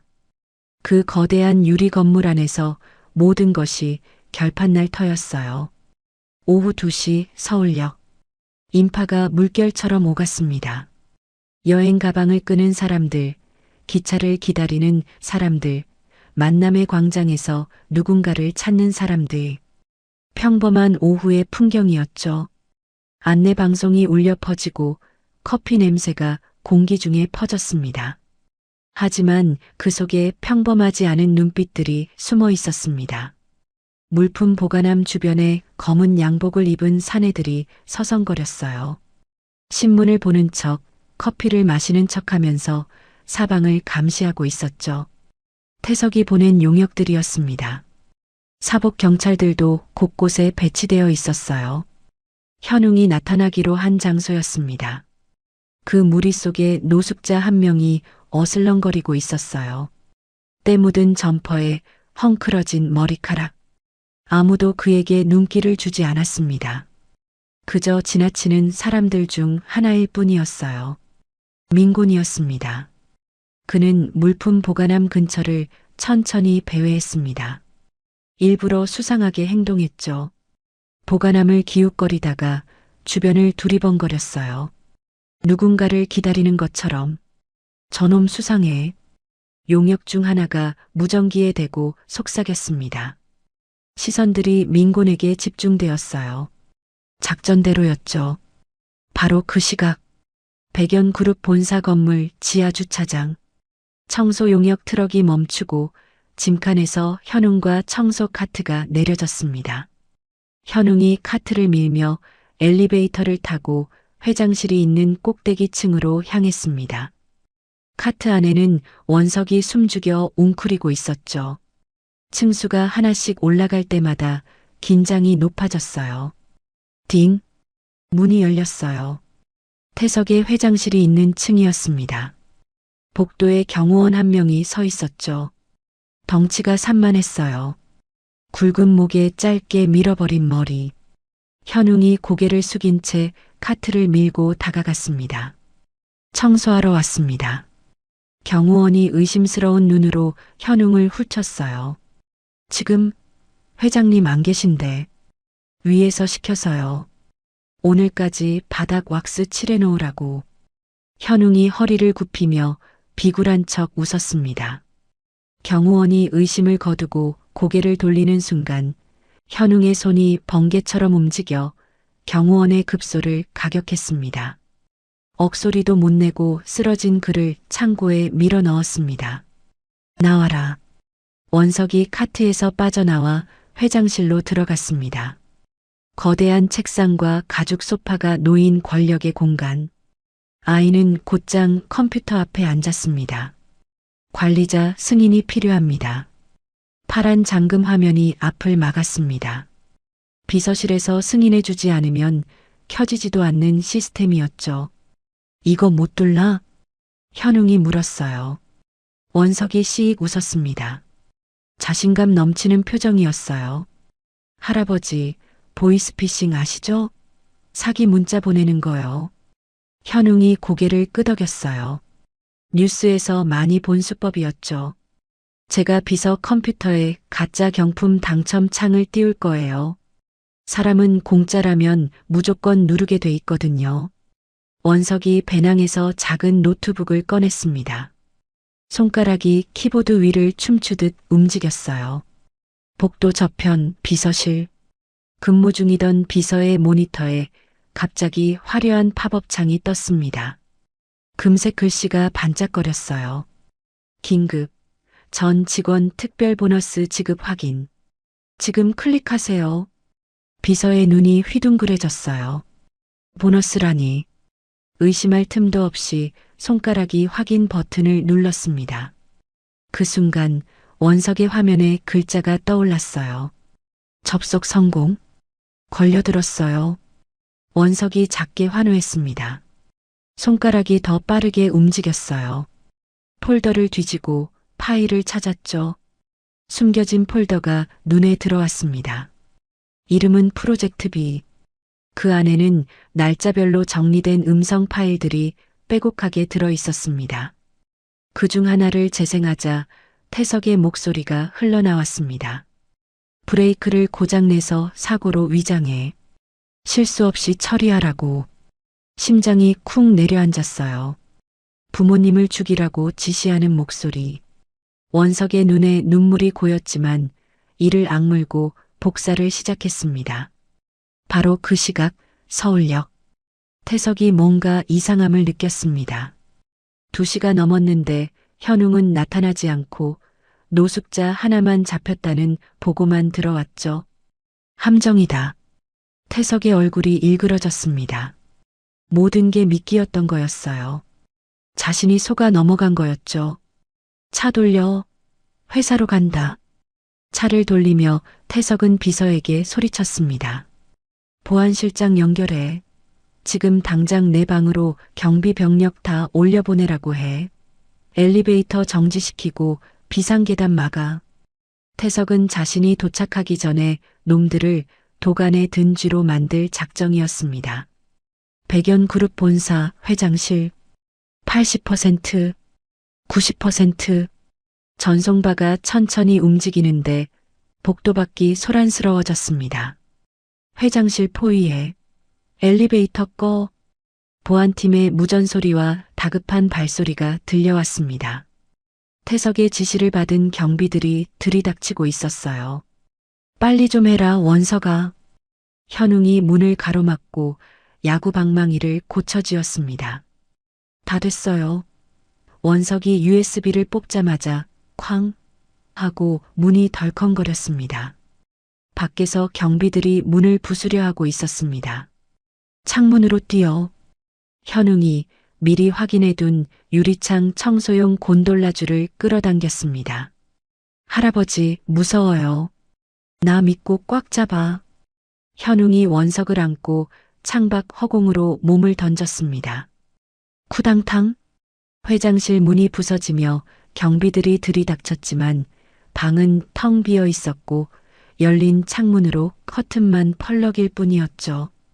건물 밖 뒷골목. 줄을 타고 내려온 두 사람이 바닥에 뒹굴었습니다. 손바닥이 까지고 다리가 후들거렸지만 쉴 틈이 없었죠. 택시 타야 해요. 민곤 아저씨는 아직 멀었을 거예요. 원석이 다급하게 외쳤지만 현웅은 골목 끝을 가리켰습니다. 아니, 저기 온다. 기익. 검은 승용차 한 대가 타이어 타는 냄새를 풍기며 골목 안으로 미끄러져 들어왔습니다. 범퍼가 찌그러진 민곤의 차였습니다. 형님, 타십시오. 민곤이 헐떡이며 조수석 문을 열었습니다. 수고했다, 민곤아. 세 사람이 차에 올라타자마자 민곤이 다시 엑셀을 밟았습니다. 차 안에서 원석이 노트북을 열어 다시 파일을 확인했죠. 브레이크를 고장내서 사고로 위장해. 태석의 목소리가 선명하게 울려 퍼졌습니다. 잡았다. 현웅이 주먹을 불끈 쥐었습니다. 하지만 기쁨도 잠시. 사이렌 소리가 사방에서 들려왔습니다. 젠장, 최태석이 손을 썼나 봅니다. 주요 도로가 전부 검문 중이에요. 민곤이 핸들을 팍 꺾었지만 내비게이션 화면은 온통 붉은색 정체 구간과 경찰 배치 구역으로 표시되어 있었어요. 도심을 빠져나갈 구멍이 없었죠. 차가 멈췄습니다. 도간에 든 쥐 신세였어요. 그때 원석이 입을 열었습니다. 할아버지, 우리 처음 만난 캠핑장으로 가요. 현웅이 아이를 바라보았습니다. 거긴 산속이라 길이 험해서 경찰차나 승용차는 못 들어와요. 오토캠핑장 뒷길은 아는 사람만 알거든요. 현웅의 눈이 빛났습니다. 등잔 밑이 어둡다. 그거구나. 민곤도 고개를 끄덕였습니다. 알겠습니다. 그쪽 지리는 제가 빠삭합니다. 국도 말고 농로로 빠져서 산으로 붙겠습니다. 차가 급하게 방향을 틀어 좁은 골목으로 사라졌습니다. 화려한 도시를 등지고 그들은 최후의 결전을 위해 다시 어둡고 깊은 산속으로 향했어요. 차 안은 침묵이 흘렀습니다. 도시의 불빛이 점점 멀어지고 가로등이 하나둘 사라지자 칠흑 같은 어둠이 찾아왔습니다. 민곤이 핸들을 꽉 잡은 채 입을 열었어요. 형님, 이제 경찰서로 가서 자수하시죠. 증거도 확보했으니까요. 현웅이 고개를 저었습니다. 눈빛이 무거웠죠. 절대 안 돼. 경찰 윗선도 최태석이한테 뇌물 먹은 놈들이야.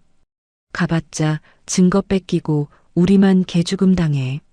민곤의 얼굴이 굳어졌습니다. 현웅의 말이 맞았습니다. 태석의 손이 닿지 않는 곳이 없었으니까요. 그럼 어떡하실 생각이세요? 현웅이 창밖을 바라보았어요. 어둠 속에 산 능선이 희미하게 보였습니다. 일단 캠핑장으로 가자고. 알겠습니다. 그럼 저는요? 민곤이 넌 방송국으로 가. 아는 PD 있다고 했잖아. 현웅이 USB를 건넸습니다. 이거 전해줘. 우리가 증거 파일을 자정에 인터넷에 올릴 거야. 방송국에서 그걸 받아서 뉴스로 터뜨려야 해. 인터넷만으론 힘이 약해. 민곤이 USB를 받아 품에 넣었어요.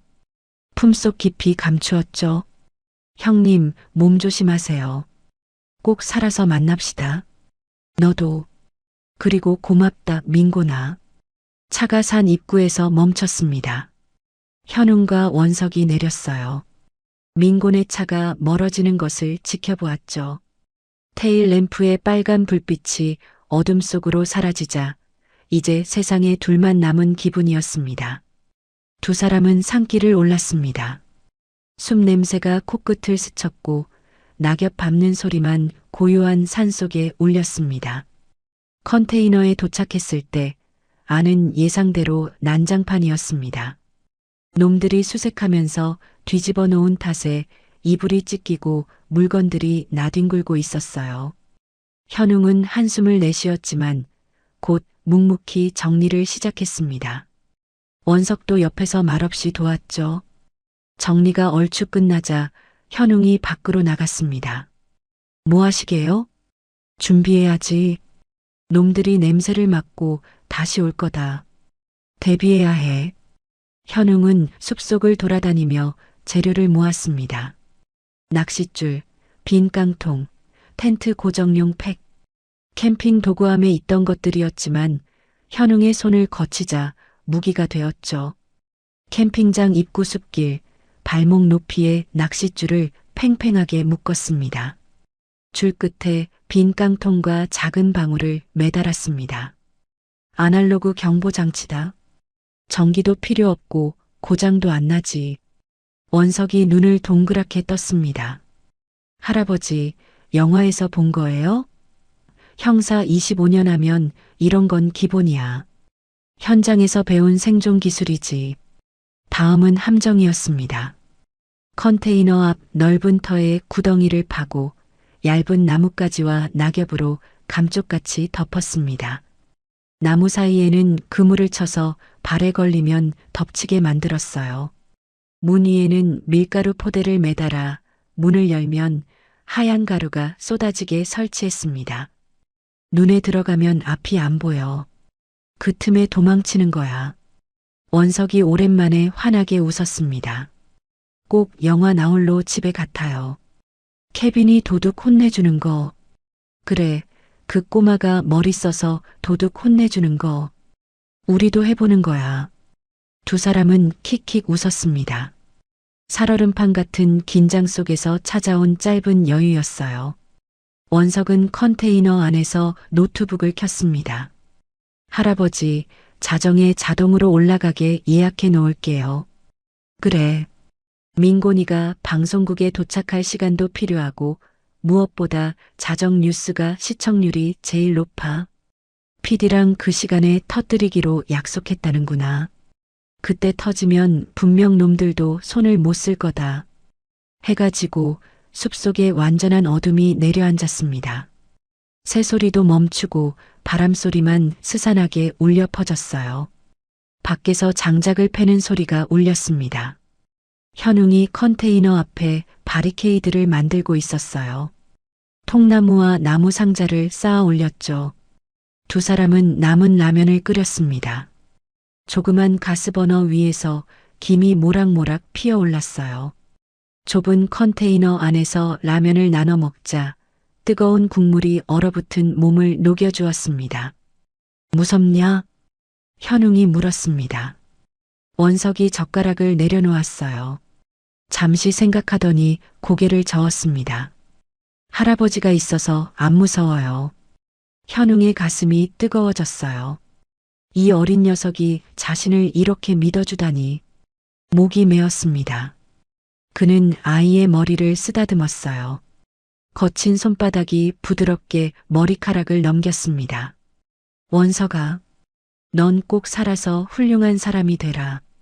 부모님 목까지 약속해라. 마치 유언 같은 말이었어요. 그때였습니다. 딸랑. 숲 입구에서 미세한 방울소리가 울렸습니다. 누군가 낚싯줄을 건드린 것입니다. 현웅의 얼굴이 차갑게 굳어졌습니다. 왔구나. 그는 재빨리 불을 껐습니다. 컨테이너 안이 칠흑같이 어두워졌습니다. 현웅은 바닥에 굴러다니던 쌍안경을 집어들었습니다. 놈들의 행패로 렌즈에 금이 가 있었지만 테이프로 대충 감아쓰기엔 충분했어요. 창문 틈으로 밖을 내다보았습니다. 멀리 산 아래쪽에서 불빛이 보였어요. 자동차 헤드라이트가 꼬리에 꼬리를 물고 산길을 기어 올라오고 있었습니다. 마치 불뱀떼 같았습니다.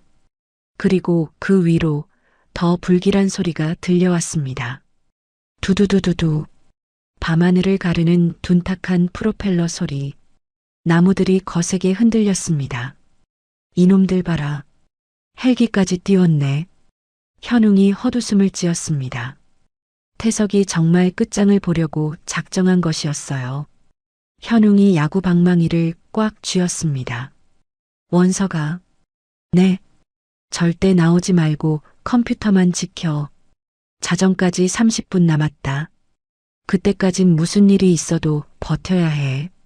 알겠지? 원석이 입술을 깨물며 고개를 끄덕였습니다. 현웅이 현관문을 열자 차가운 밤바람이 얼굴을 때렸습니다. 그는 뒤도 돌아보지 않고 헬기 소리가 요란한 어둠 속으로 걸어나갔습니다. 원석의 눈에 비친 할아버지의 뒷모습은 거대한 산처럼 보였습니다. 그 어떤 폭풍 후에도 흔들리지 않는 단단한 산.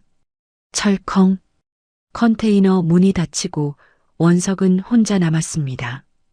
어둠 속에서 노트북 화면만이 희미하게 빛나고 있었죠. 어둠 속에 깔아놓은 현웅의 치밀한 덫이 마침내 놈들을 향해 서서히 입을 벌리기 시작했습니다. 자정 10분 전, 칠흑 같은 어둠 속에서 불빛들이 켜졌습니다. 수십 대의 차량 헤드라이트가 동시에 빛을 뿜었어요. 캠핑장을 향해 포위망이 좁혀왔죠. 숲이 대낮처럼 환해졌습니다. 나무 그림자가 길게 드리워졌어요. 사방이 막힌 상황이었습니다. 차에서 내린 남자가 확성기를 들었어요. 태석이었습니다. 고급 양복이 달빛에 번들거렸죠. 거만한 목소리가 산속에 울려 퍼졌습니다. 박현웅 씨, 쥐새끼처럼 숨어봤자 소용없어. 애만 넘기면 노후는 보장해주지. 깨끗이 처리해줄게. 현웅은 대답하지 않았습니다. 대신 발밑에 밧줄을 움켜쥐었습니다. 미리 묻어둔 밧줄이었죠. 숨을 고르고 힘껏 당겼어요. 와르르. 캠핑장 입구 언덕에 쌓아둔 통나무들이 굴러떨어졌습니다. 선두 차량 앞을 가로막자 타이어가 끽 소리를 내며 급정거했고 뒤따르던 차들이 엉켜 혼란이 일어났어요. 밀어버려. 잡아와. 태석이 악을 쓰며 손짓했습니다. 쇠파이프를 든 용역들과 부패 경찰들이 벌떼처럼 달려들었어요. 현웅은 좁은 길목에 버텼습니다. 선두에 섰던 깡패들이 기세등등하게 달려들었습니다. 하지만 그들은 컨테이너에 닿기도 전에 비명을 질렀습니다. 으악! 내 다리! 가장 앞서던 놈이 땅속으로 쑥 꺼졌습니다. 현웅이 낙엽으로 덮어둔 깊은 구덩이 함정이었어요.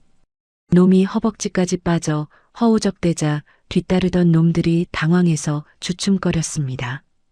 뭐야 이거. 우왕좌왕하는 사이 이번엔 나무 사이에 설치된 그물이 덮쳤습니다. 놈들은 그물에 걸린 물고기처럼 파닥거렸죠. 현관문 쪽으로 가려던 사내는 문 위에 매달린 포대를 건드렸습니다. 펑! 하고 하얀 가루가 쏟아졌어요. 아, 눈이 안 보여.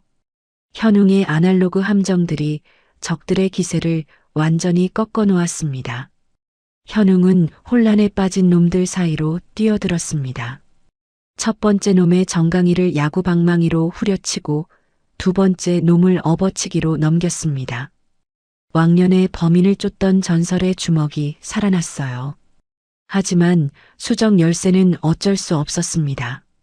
10명, 20명, 끝도 없이 밀려드는 적들에게 결국 포위당했습니다. 있는 힘들 다해 한 놈이라도 더 막아야 했습니다. 컨테이너 안에 원석이 시간을 벌 수 있도록 자정까지는 무슨 일이 있더라도 버텨야 했어요. 컨테이너 안. 원석은 떨리는 손으로 노트북 앞에 앉았습니다. 화면에는 전송 대기 중인 파일이 떠 있었고 시계는 자정을 향해 가고 있었습니다. 이제 보내야 해. 심호흡을 하고 엔터키를 눌렀습니다. 화면이 바뀌었습니다. 인터넷 연결 없음. 원석의 심장이 쿵 내려앉았습니다. 창문으로 밖을 보니 한 사내가 전봇대 밑에서 씩 웃으며 절단기를 흔들고 있었습니다. 전화선과 인터넷 케이블이 뚝 끊겨 바닥에 널브러져 있었어요. 외부와 완전히 단절된 것이었습니다. 원석의 눈앞이 캄캄해졌어요. 증거를 보낼 수가 없어. 절망이 밀려왔습니다. 여기까지 왔는데, 부모님의 원수를 갚을 수 있었는데, 손에 쥔 증거가 무용지물이 되어버렸어요. 그때 구석에 처박혀 먼지 쌓인 물건이 눈에 들어왔습니다. 캠핑장 주인이 쓰던 안내방송용 확성기였습니다. 평소에 차 빼세요 방송을 하던 그 기계. 스피커는 산속 곳곳 지붕에 연결되어 있었습니다. 원석의 머릿속에 할아버지의 말이 스쳤습니다. 기술로 풀지 말고 머리로 풀자. 아이의 눈이 번쩍 빛났어요. 인터넷이 안 되면 어때요? 소리를 지르면 되지. 온 산이 다 듣도록. 원석은 급히 노트북을 확성기에 연결했습니다. 그 후 소리를 가장 크게 나오도록 설정했죠. 탁 하고 전원 버튼을 누르자 확성기에 빨간 불이 들어왔어요. 밖에서는 현웅이 쓰러졌습니다. 흙바닥에 엎어진 채 거친 숨을 몰아쉬었습니다. 온몸이 아팠습니다. 하지만 컨테이너 문 앞은 지켰어요. 한 놈도 들여보내지 않았습니다. 태석이 다가왔습니다. 쓰러진 현웅 앞에 고급 구두를 신은 채 비틀린 미소를 지었죠. 나대더니 꼴 좋다. 묻어버려. 산속에 흔적도 없이. 깡패들이 현웅을 향해 다가왔어요. 절체절명의 순간이었죠. 바로 그때였습니다. 기익. 찢어질 듯한 소리가 터져 나왔어요. 캠핑장 지붕 위에 달린 낡은 스피커들에서 굉음이 쏟아졌습니다. 산속의 정적을 깨는 소리였죠. 태석과 깡패들이 귀를 막으며 주춤했어요. 뭐야? 무슨 소리야? 소리가 멈추고 스피커에서 선명한 목소리가 흘러나왔습니다. 브레이크 오일선을 잘라버려. 태석의 목소리였습니다. 선명하고 또렷했어요. 사고로 위장해서 아주 보내버리라고. 뒤처리는 내가 할 테니까. 실수 없이 처리해. 그 목소리가 산 전체에 쩌렁쩌렁 울려 퍼졌습니다. 계곡을 타고 메아리쳐 숲 전체가 진동했습니다. 산 아래 마을까지 들릴 만큼 거대한 소리였습니다. 밤하늘에 태석의 추악한 고백이 천둥처럼 울렸죠. 현장에 있던 모든 사람이 동작을 멈췄습니다. 경찰들, 용역들 구분 없이 모두 얼어붙었어요. 너무나도 크고 선명한 증거 앞에서 못 들은 척할 수가 없었습니다. 수십 명의 증인 앞에서 살인 교사가 공개된 셈이었어요. 마치 하늘에서 천벌이 내려오는 것 같았어요. 태석의 얼굴이 사색이 되었습니다. 꺼, 저거 안 꺼. 미친 듯이 소리쳤지만 녹음은 계속 반복되었습니다. 가만히 서서 뭐 하냐고. 태석의 목소리가 산을 울렸습니다. 자신의 목소리가 자신을 고발하고 있었죠. 경찰들이 슬금슬금 뒷걸음질 쳤어요. 서로 눈치를 보았습니다. 아무리 돈을 받았어도 만천하에 공개된 살인마를 돕다가는 자신들도 끝장이니까요. 용역들도 쇠파이프를 버리고 도망치기 시작했죠. 현웅이 입가에 미소를 지으며 비틀비틀 일어섰습니다. 들리냐?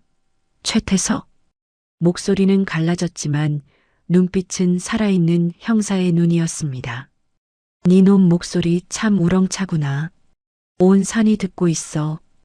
태석이 발악하며 돌을 집어 스피커를 향해 던지려던 바로 그때 멀리서 사이렌 소리가 들려왔습니다. 산 아래에서부터 붉고 푸른 경광등 불빛이 물결처럼 밀려왔어요. 민곤이었습니다. 형님, 늦어서 죄송합니다. 방송국에 제보하자마자 인근 광역수사대 형사님들 모시고 달려왔어요. 경찰차들이 캠핑장으로 밀려 들어왔습니다. 문이 열리고 형사들이 쏟아져 나왔어요. 최태석? 당신을 살인 교사 혐의로 체포한다. 민곤이 수갑을 꺼냈습니다. 차가운 금속 소리가 울렸어요. 태석은 바닥에 주저앉아 망연자실한 표정으로 확성기 소리를 들을 뿐이었습니다. 평생 쌓아온 악의 제국이 자신의 목소리에 의해 무너져 내렸습니다. 컨테이너 문이 벌컥 열렸습니다. 원석이 뛰어나왔어요. 할아버지. 아이가 현웅의 품에 뛰어들어 꽉 껴안았습니다. 참았던 눈물이 복물 터지듯 쏟아졌습니다. 아이의 작은 몸이 덜덜 떨렸어요. 장하다. 목소리가 떨렸어요. 눈시울이 뜨거워졌습니다. 내가 확성기로 놈들을 다 잡았어. 대단한 녀석? 부모님이 하늘에서 다 보셨을 게다. 원석이 더 크게 울음을 터뜨렸습니다. 구름이 걷히고 달빛이 쏟아졌어요. 낡은 스피커에서는 이제 태석의 목소리가 멈추고 지지직거리는 소리만 남았습니다. 산속에 비로소 평화가 찾아왔습니다. 기자들이 몰려와 카메라 플래시를 터뜨렸지만 현웅은 원석을 품에 감싼 채 조용히 미소 지었습니다. 거친 손으로 아이의 얼굴을 가려주었어요. 긴 밤이 끝나고 있었습니다. 긴 어둠을 뚫고 진실이 빛을 보는 새벽이 오고 있었습니다. 사건이 마무리된 지 일주일이 지났습니다. TV 뉴스는 연일 백연 그룹 게이트로 도배되었어요. 아침 뉴스, 저녁 뉴스, 심야 뉴스. 어딜 틀어도 같은 얘기였죠. 태석의 얼굴이 수갑찬 채 화면에 나왔습니다. 차가웠던 눈빛은 온데간데였고 초췌한 모습만 남았어요. 형 부부를 죽인 살인 교사 혐의로 무기징역이 구형되었습니다. 태석과 연루된 사람들이 줄줄이 구속되었습니다. 부패 경찰들, 정치인들, 사업가들. 뿌리가 깊었어요. 검찰 특별수사팀이 꼬리에 꼬리를 물고 수사를 확대했죠. 사회면 일면을 연일 장식했습니다. 경찰청에서 공식 발표가 있었습니다. 20년 전 박현웅의 뇌물수수 혐의는 최태석이 조작한 것으로 밝혀졌어요. 그를 경찰에서 쫓아내기 위한 음모였죠. 현웅의 명예가 회복되었습니다. 경찰청장이 직접 표창장을 수여하겠다고 했어요. 기자들이 몰려왔죠. 하지만 현웅은 병원에서 치료를 마치자마자 조용히 사라졌습니다. 인터뷰도 거절하고 표창장도 사양했어요. 민곤이 연락을 해도 받지 않았습니다. 국민적 영웅이 되었지만 그는 세상의 관심을 원하지 않았어요. 그저 조용히 살고 싶었죠. 컨테이너 앞마당에서 현웅이 빨래를 널고 있었어요. 예전과 같은 풍경이었지만 분위기가 달랐습니다. 컨테이너 내부도 많이 바뀌었습니다. 물건들이 정돈되어 있었고 창문에는 작은 화분이 놓여 있었어요. 라디오에서 신나는 트로트가 흘러나왔죠. 현웅이 리듬에 맞춰 고개를 끄덕거렸습니다. 그때 엔진 소리가 들려왔어요. 고급 검은색 세단 한 대가 캠핑장 입구로 들어왔습니다. 현웅이 손을 들어 햇빛을 가리며 바라보았어요. 차 문이 열렸습니다. 말끔한 정장을 입은 소년이 내렸어요. 원석이었습니다. 머리가 깔끔하게 정돈되어 있었고 반짝반짝한 구두를 신고 있었죠. 처음 만났을 때의 허름한 모습과는 완전히 달랐어요. 하지만 눈빛은 그대로였습니다. 맑고 영리한 눈, 그리고 예전보다 훨씬 밝아진 표정이었어요. 더 이상 쫓기는 아이가 아니었죠. 원석은 백영그룹의 정당한 후계자로 인정받았어요. 부모님이 남긴 유산과 회사 지분을 물려받았죠. 하지만 아직 11살이었어요. 회사를 직접 경영하기엔 어렸죠. 그래서 전문 경영인에게 회사를 맡기고 자신은 미국으로 유학을 떠나기로 했습니다. 공부를 마치고 돌아와 제대로 회사를 이끌겠다는 거였죠. 출국 전 마지막으로 할아버지를 보러 온 거였어요. 왔냐? 현웅이 반가운 표정으로 다가왔습니다. 투박한 목소리였지만 눈가에 주름이 잡혔어요. 웃고 있었죠. 밥은? 원석이 웃었습니다. 안 먹었어요. 들어와.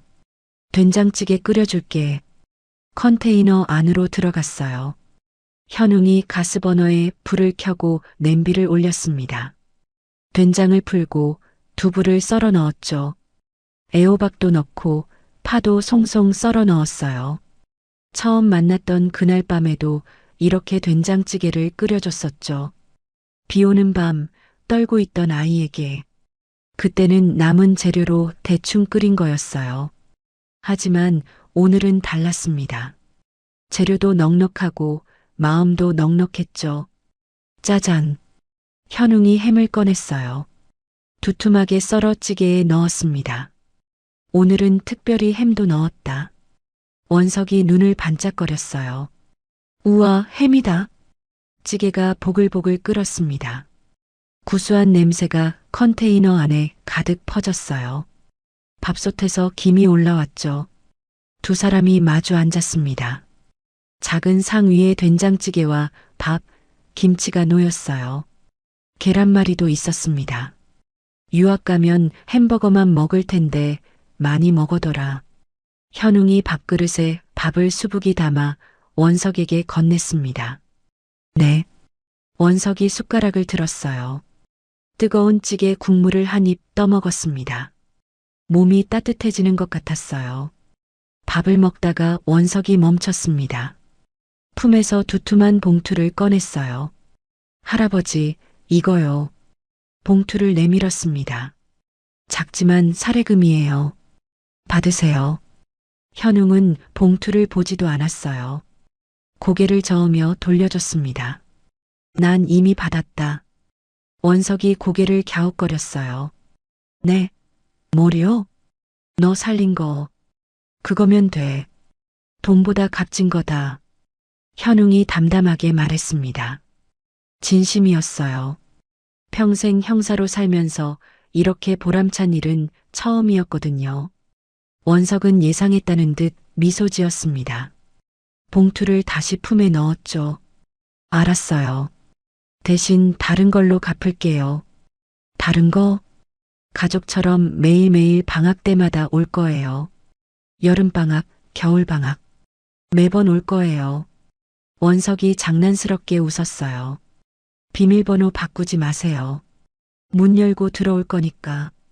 그리고 된장찌개 많이 연습해 두세요. 현웅이 피식 웃었습니다. 원석이 자리에서 일어났습니다. 떠날 시간이었죠. 현웅도 따라 일어났어요. 주머니를 뒤적이더니 무언가를 꺼냈습니다. 작은 금속 조각이었어요. 낡은 경찰 배지였습니다. 처음 만났던 날 밤 원석에게 보여줬던 그 배지였어요. 긁힌 자국이 있고 색이 바랬지만 25년의 세월이 담긴 물건이었죠. 현웅의 젊은 시절, 정의를 위해 싸웠던 날들이 담긴 배지. 현웅이 배지를 원석의 손에 쥐어줬습니다. 가져가라. 원석이 눈을 크게 떴어요. 이건 할아버지 배지잖아요. 내가 나보다 더 형사 같더라. 머리도 좋고 용기도 있고. 현웅이 원석의 어깨를 토닥였습니다. 이게 널 지켜줄 거다. 힘들 때 보면서 버텨라. 정의는 반드시 이긴다는 걸 기억하렴. 원석의 눈시울이 붉어졌어요. 입술이 떨렸습니다. 배지를 두 손으로 소중히 감싸쥐었죠. 차가운 금속이었지만 따뜻하게 느껴졌어요. 할아버지, 말이 나오지 않았어요. 부모님을 잃고 삼촌에게 쫓기고 목숨을 걸고 도망치던 나날들. 그 모든 순간에 할아버지가 곁에 있었습니다. 그 대신 원석이 현웅에게 달려들었어요. 꽉 껴안았습니다. 작은 팔로 할아버지의 허리를 감쌌죠. 현웅도 아이의 등을 두드려줬습니다. 거친 손바닥이 부드럽게 움직였어요. 잘 다녀와라. 공부 열심히 하고. 네. 꼭 다시 올게요. 두 사람이 떨어졌습니다. 원석이 눈물을 훔치며 웃었어요. 손에 쥔 배지가 햇빛에 반짝거렸죠. 할아버지, 건강하세요. 그래, 조심해서 가라. 차가 천천히 움직이기 시작했습니다. 단풍나무 사이로 차가 점점 작아졌습니다. 현웅은 그 자리에 서서 손을 흔들었어요. 차가 보이지 않을 때까지, 눈에서 사라질 때까지. 차가 완전히 사라지고 나서야 현웅이 손을 내렸어요. 한참을 그 자리에 서 있었습니다. 빈 산길을 바라보며. 그리고 천천히 컨테이너로 돌아왔어요. 벽에 걸린 달력이 눈에 들어왔습니다. 원석이 올 겨울 방학 날짜에 빨간 동그라미가 쳐져 있었어요. 아이가 직접 그린 거였죠. 삐뚤삐뚤한 글씨로 원석이가 오는 날이라고 적혀 있었습니다. 현웅이 미소 지었습니다. 기다림이 행복한 사람의 미소였어요. 컨테이너에서 흘러나오는 음악 소리가 산속에 퍼졌습니다. 새들이 지저귀고 바람이 나뭇잎을 흔들었어요. 더 이상 고독하지 않은 노인의 오후, 기다릴 사람이 생긴 사람의 오후였어요. 오늘 이야기를 끝까지 들어주셔서 감사합니다. 어디에서 이야기를 듣고 계신지 댓글로 남겨주시면 반드시 답장 드리겠습니다. 오늘도 행복하시고 건강한 하루 보내시길 간절히 바랍니다. 구독, 좋아요 부탁드립니다. 햇살 같은 이야기였습니다.